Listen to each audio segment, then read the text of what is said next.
I was thinking earlier about your email regarding should you use a quiz or the form as an assignment. So I wanted to go over a couple of options, maybe show you a way that you could get what you're looking for in an assignment by using a quiz. So let's just start with my advisory class. Normally how I do it, because I create it as a quiz, I go into grades, and every student who has completed it, it would say turned in. I simply go in and I can view the student work individually. I can see it. But it sounds like that's not necessarily what you're looking for. I'm still talking about creating a form quiz. But instead of going into the grades, go in through the assignments. And so let's look at last week's, for example. I had 23 graded. You're going to see a little button over here that says Open in Forms.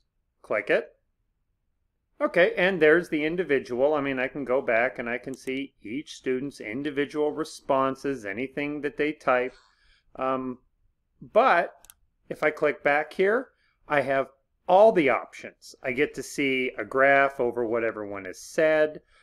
More importantly, if I click over in Open in Excel, it will create a document, an Excel spreadsheet, where I can then break up individual responses. So I've got, for example, Ethan.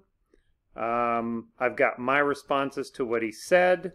But if we scroll down here a little earlier, here we go. Here's the bad joke that they did. So their responses that they typed in, it's all in here.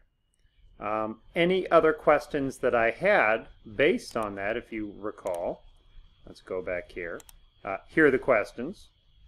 And I can view each one of those individually. So I certainly do understand why some people would like the assignment.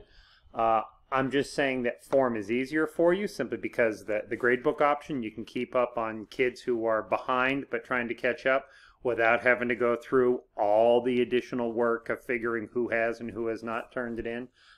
And you can still get access to total student responses. So something for you to think and